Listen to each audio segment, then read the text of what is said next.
भारत में शादियों से जुड़े ऐसे कई रिवाज हैं जिन्हें हम सभी जानते तो हैं, लेकिन कुछ अजब गजब परंपराएं भी हैं जिनके बारे में ज़्यादा लोगों को नहीं मालूम। हम शादियों से जुड़ी ऐसी 8 रोचक प्रथाओं के बारे में आज बात करेंगे। आमतौर पर आपने बारातियों का स्वागत आरती और फूलों से होता सुना होगा।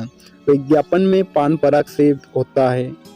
सभी को ऐसा ट्रीटमेंट नसीब नहीं। उत्तर प्रदेश के सरसोल के कुछ इलाकों में दूल्हे और बारात का स्वागत टमाटरों से किया जाता है।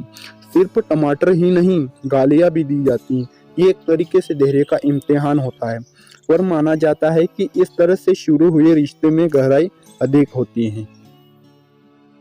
शादी करूँ या ना करूँ, इस पशु पेश में बहुत लोग होते हैं, लेकिन शादी से ठीक पहले अगर दूल्हा संन्यास लेने की जिद करे, है ना अजीब रिवाज।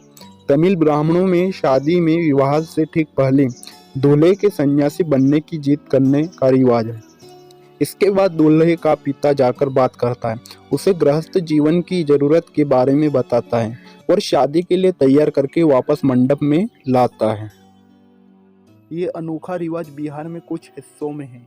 शादी के बाद जब दुल्हन पहली बार ससुराल आती है तो सास उसके सिर पर मिट्टी के बर्तन रख देती हैं। इन बर्तनों के साथ उसे बड़ों का आशीर्वाद लेना होता है। आजकल ये रिवाज भले ही मजाक में होता हो, लेकिन कुछ साल पहले जो स्त्री बर्तनों का बैलेंस नहीं बना पाती थी, उसे शर्मिंदगी का सामना करना पड़ता था। चौथा है, दूल्हा और दुल्हन की माएँ नहीं देख सकती शादी।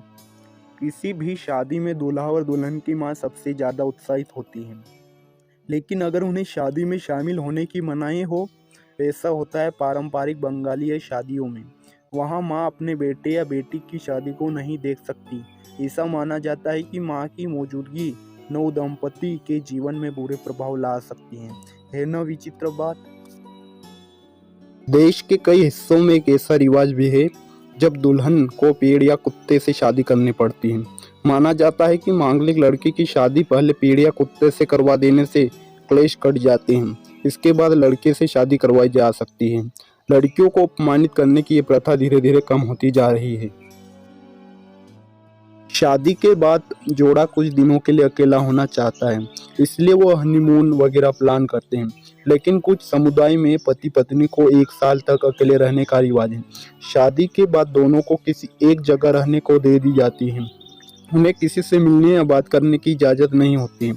1 साल बाद गांव के वरिष्ठ लोग शादी पर मुहर लगा देते हैं।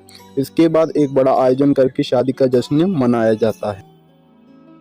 सातवां है, सिर्फ मालाओं की अदला बदली से शादी। शादियों में दर्जनों रस्में होती हैं। उनकी तैयारी और परफॉर्म करने में बहुत वक्त लगता है।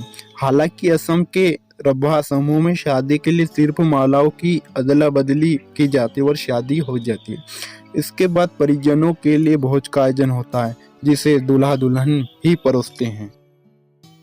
शादियों में दूल्हे को पूरा सम्मान दिया जाता है। हालांकि कुछ रिवाज ऐसे होते हैं जहां दूल्हे की खिंचाई भी की जाती है।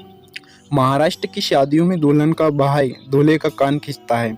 गुजराती शादियों में दुल्हन की मां दूल्हे की नाक खींचती है। ये रिवाज मजाक में किए जाते हैं। ये रिवाज सांकेतिक है कि दूल्हे को हमेशा विनम्र बने रहना चाहिए। शादियों के अजब गजब रिवाजों में विदेशों में भी पीछे नहीं है।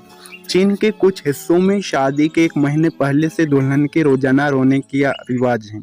अफ्रीका के कुछ इलाकों में शादीशुदा जोड़ों के साथ दुल्हन की मां के सोने की भी रिवाज है।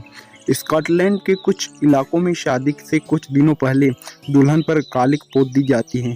कई जगह दूल्हा दुल्हन पर गंदगी भी डाली जाती है।